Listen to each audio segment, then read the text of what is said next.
Hello students, in last class we have done up to question number 10. Now we start with question number 11.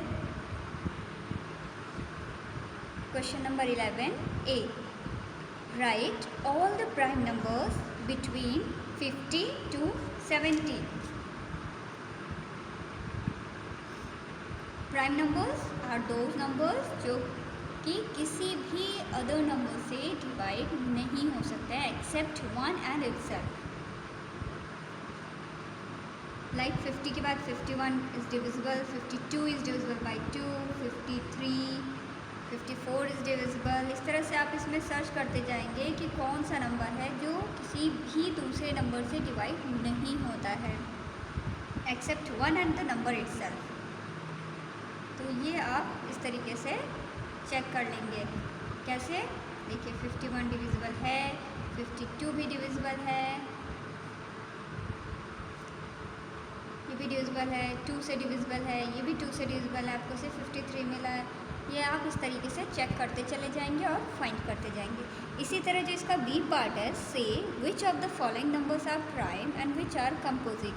ये box में जो numbers दिए हैं इसमें आपको फाइंड करना है कौन से नंबर्स प्राइम है और कौन से कंपोजिट है. और प्राइम नंबर्स वही होंगे जो जिसका कोई भी फैक्टर नहीं होगा except one and the number itself, और दूसरे कंपोजिट नंबर्स आप लिख सकते हैं. Now question number 12a.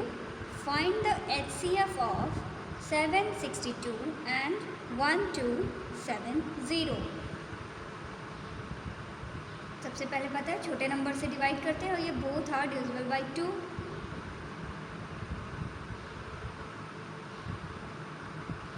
अब इसके बाद ये किस नंबर से डिविजिबल है?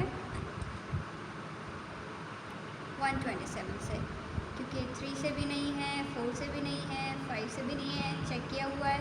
ये इसका HCF क्या हो गया? 2 × 127, आंसर हो गया 254. लेकिन आप ये सोच रहे होंगे कि हमें कैसे पता चलेगा कि ये 127 से ही डिविजिबल है. इसके लिए आपको टेबल आना चाहिए. नहीं आता है तो उसमें परेशान होने की ज़रूरत नहीं है. इसके अलावा दूसरा भी मेथड है जिसे हम लॉन्ग डिवीजन मेथड कहते हैं. जब ऐसे नंबर्स आते हैं तो लॉन्ग डिवीजन मेथड का यूज़ कर सकते हैं आप. उसमें क्या किया जाता है, जो दो नंबर हैं आपको फाइंड करना है HCF, उसमें से बड़े नंबर को आप डिविडेंड बनाएंगे और छोटे नंबर से इसे डिवाइड करेंगे. 762 माइनस हो गया. माइनस के बाद आपके पास रिमाइंडर बचा है 508. अब इस रिमाइंडर को एज ए डिवाइज़र यूज़ करेंगे और डिवाइड किसको करेंगे? जिससे आपने पहले ये जो पहला नंबर था डिवाइज़र उसको यूज़ करेंगे. ये यानी अब आपका डिवीज़न क्या हो गया? 508 से 762 को डिवाइड करना है. जब आप इसको डिवाइड करेंगे आंसर आएगा आपका ये. अब ये रिमाइंडर हो गया 254. अब आप किसको डिवाइड करेंगे? पहले वाले को नहीं, अब इसके जस्ट पहले, इसके बाद जो उसको आपने डिवाइज़र बनाया था 508, इसको डिवाइड करेंगे. मीन्स जस्ट पहले वाले में जिसको आप डिवाइज़र बनाए होंगे उसको डिवाइड करेंगे हमेशा.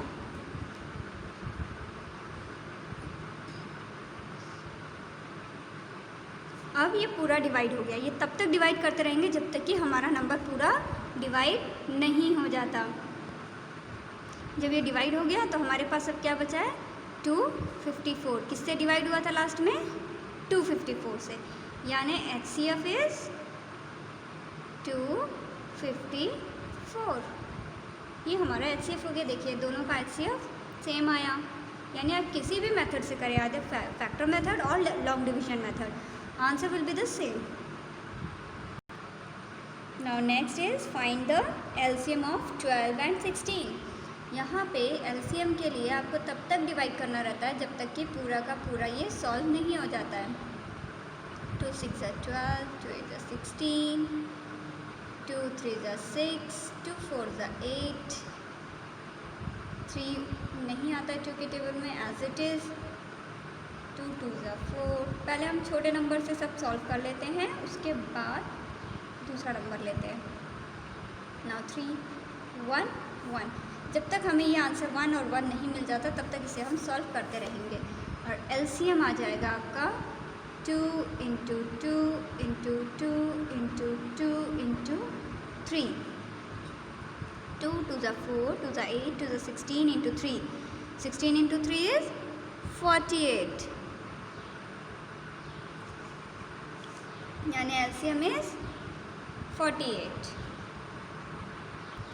And do other remaining questions to your copy yourself। अपने आप अपनी कॉपी में इसको सॉल्व करेंगे। Now 13 add, आपके पास एडिशन आ गया फ्रैक्शन में। फ्रैक्शन में कैसे ऐड करते हैं? 7/11 plus 1, 3/11 plus 1/11। They are like fractions, क्योंकि डिनोमिनेटर सबका सेम है तो इसे ऐड करना बहुत ईजी है। सबसे पहले तो ये जो मिक्स नंबर है इसको आप प्रॉपर में कर लीजिए। 7/11 प्लस 11 1 ज़ा 11 प्लस 3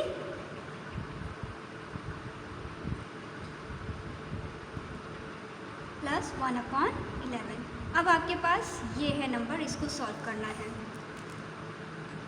जब एलसीएम डिनोमिनेटर सेम है तो बस आप इसको एक बार 11 लिखेंगे और ऊपर सारे नंबर्स को ऐड कर लेंगे।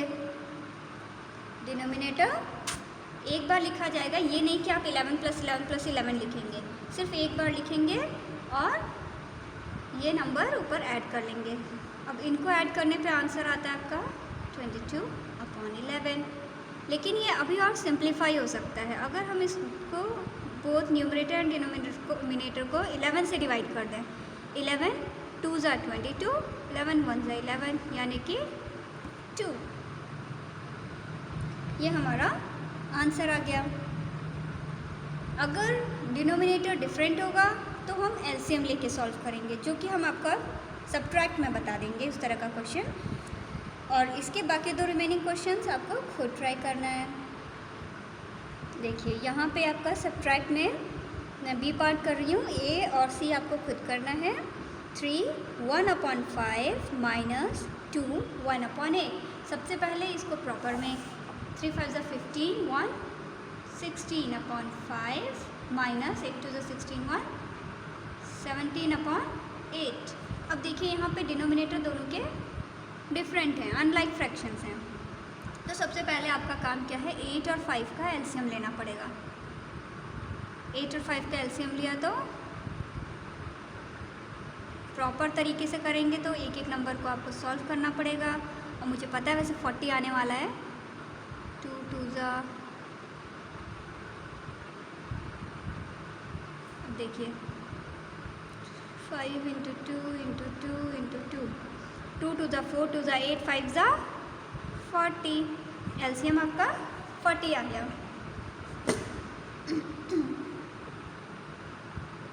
एलसीएम 40। अब इसको सॉल्व करने के 2 मेथड हैं, या तो आप इंडिविजुअली अलग अलग सॉल्व कर लीजिए या तो फिर एक में। जैसे दोनों तरीके से बताते हैं। 16/5 इंटू एलसीएम कितना है 40। अब 5 में किससे मल्टीप्लाई करेंगे कि आपका आंसर 40 आ जाए। आपका देखिए जो एलसीएम आया था ये आया था। 5 को हटा दीजिए तो क्या नंबर बचा है 8, यानी 5 8 ज़ा 40।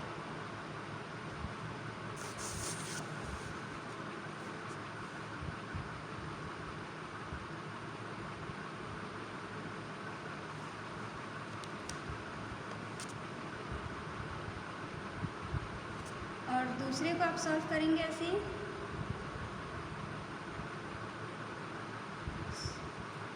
इसको भी ऐसे चेक करिए। 2 2 ज़ा 4, 2 ज़ा 8, किसे मल्टीप्लाई करेंगे 5 से।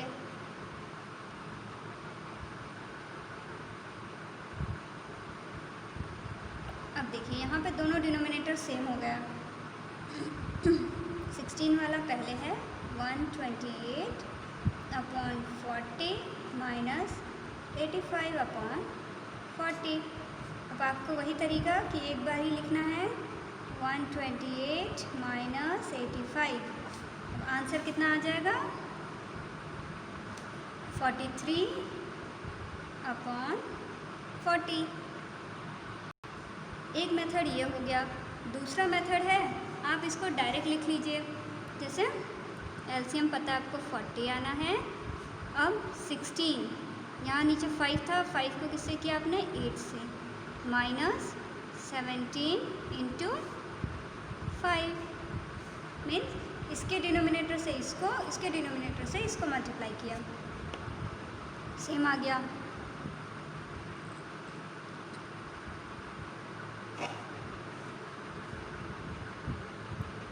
आंसर सेम आ गया दोनों का।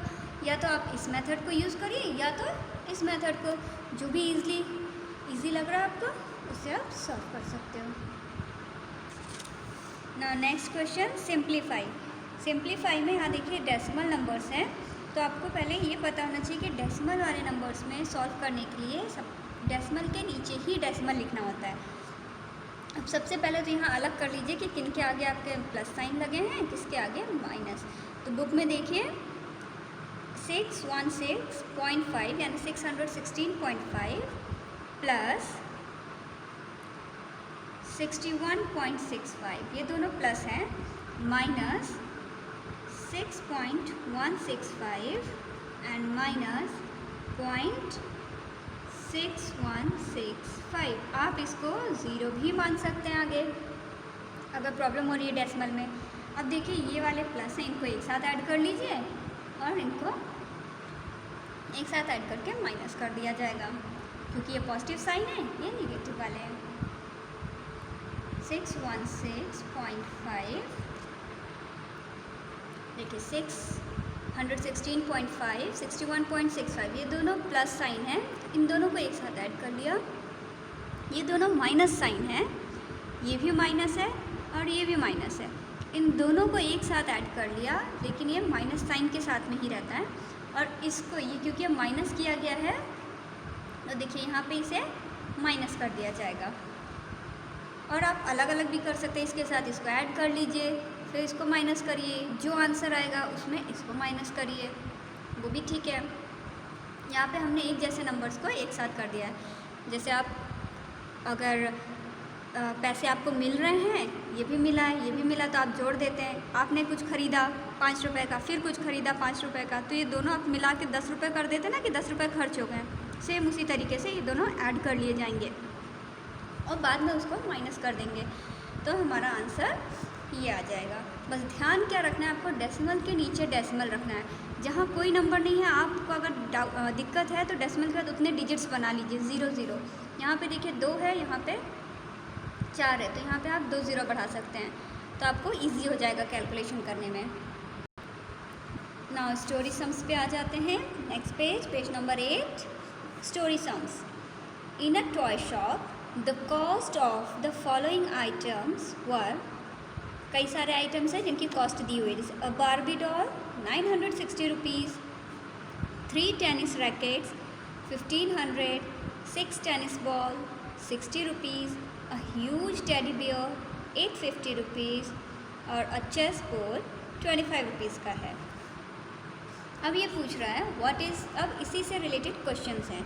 What is the total cost of all the items, सारे आइटम्स का टोटल कॉस्ट कितना होगा। टोटल में सबको आपको ऐड करना है। ये वर्कशीट में इसका आंसर्स भेजा हुआ है, इसीलिए इसको सिर्फ ओरली समझा रहे हैं। और what is the cost of 5 chess board and 12 tennis ball. अब यहाँ देखिए एक चेस बोर्ड की कॉस्ट दी है, 1 चेस बोर्ड कॉस्ट कितनी है 25 रुपीज़, और ये पूछ कितने का रहा है 5 का। तो एक जब है 25 का तो 5 की कॉस्ट क्या हो गई 5 into 25,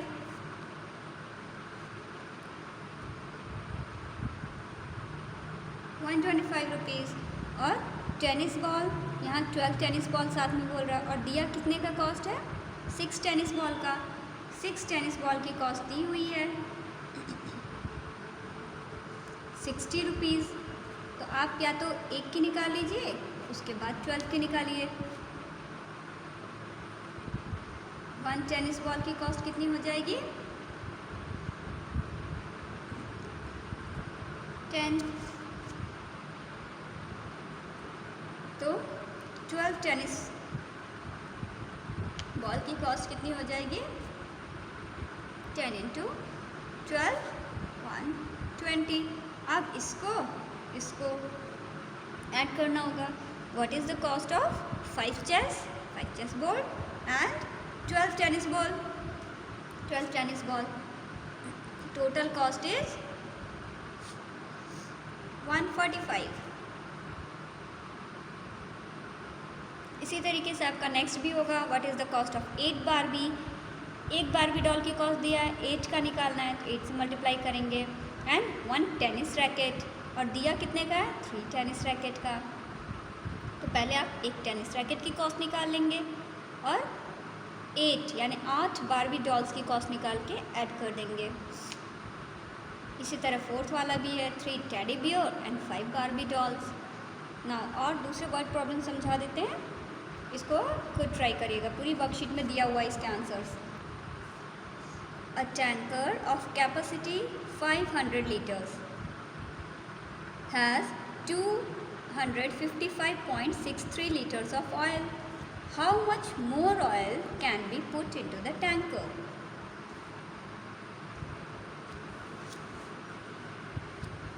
Now, capacity of tanker is 500 liters and oil in the tanker is 255.63 litre.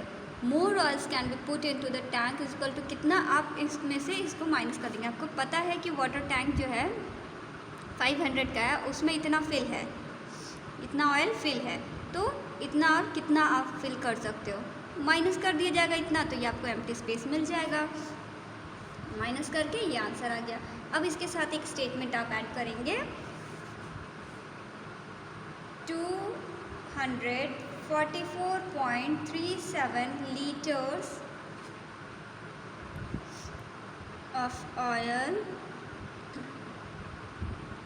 of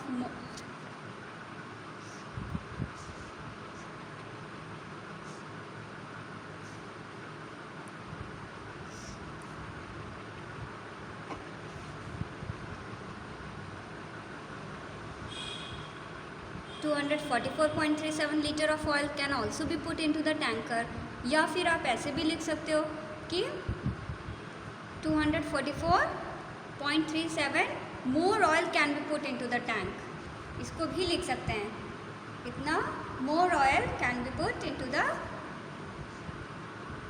language कैसे भी, लेकिन ये क्लियर होना चाहिए, मोर oil can be put into the tanker. उसको हम इतना और डाल सकते हैं पेट्रोल ऑयल। बाकी देखिए 3 और वर्ड प्रॉब्लम्स हैं, आप खुद ट्राई करिएगा। नेक्स्ट है, which of the following numbers are divisible by 2? Divisibility by 2 आपको रूल पता होना चाहिए। 2 से कौन से नंबर्स डिवाइड होते हैं? वो नंबर्स जिनके एंड में 2, 4, 6, 8 या 0, वो नंबर जिसके लास्ट में लास्ट डिजिट जो है वो इनमें से अगर कोई भी एक है तो वो नंबर 2 से डिविजिबल होगा। और ये नंबर वो नंबर है जो 2 के टेबल में आते हैं।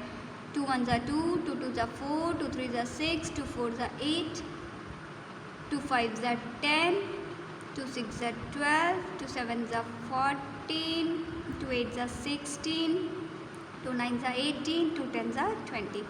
देखिए 2 4 6 8 0, 2 4 6 8 0 रिपीट हो रहा है लास्ट में। 2 4 6 8 0 अगर लास्ट डिजिट है तो नंबर डिविजिबल है। अब जैसे क्वेश्चन में दिया है 624, लास्ट डिजिट इज 4, यानी ये डिविजिबल बाय 2 है। 5 4 3 2 1, इसके लास्ट डिजिट क्या है? 1, इसमें 1 है नहीं है, तो it is not divisible by 2। बस आपको लास्ट डिजिट पे ध्यान देना है, फोकस करना है कि लास्ट डिजिट क्या इसमें से कोई है। If yes then it is divisible by 2। और डिविजिबिलिटी बाय 10 के लिए, डिविजिबिलिटी बाय 10 का टेबल सभी को पता है। 10, 20, 30, 40, 50 मीन्स लास्ट डिजिट क्या होना चाहिए? 0। अगर लास्ट डिजिट 0 है, it means that number is divisible by 10। अब जैसे ये इसका लास्ट डिजिट क्या है? 0, यानी इट इज़ डिविजिबल। इसका लास्ट डिजिट क्या है? 5, it is not divisible. Last में अगर 1 भी आ गया है तो ये नॉट डिविजिबल। अब आपको बस लास्ट डिजिट ही दोनों में चेक करना है कि लास्ट नंबर क्या है। इसके लास्ट में 0 है तो ये 2 से भी डिविजिबल है और 10 से भी डिविजिबल है। तो ये आपका डिविजिबिलिटी रूल और पूरा चैप्टर कंप्लीट हो गया है। अब आप इस सबको पूरा अपनी कॉपी में अच्छे से नोट डाउन कर लेंगे, प्रैक्टिस करेंगे अच्छे से। एलसीएम एचसीएफ की फ्रैक्शंस वाले और डिविजिबिलिटी रूल याद होना चाहिए, टेबल्स भी याद होना चाहिए। चलिए, okay, thank you class, bye.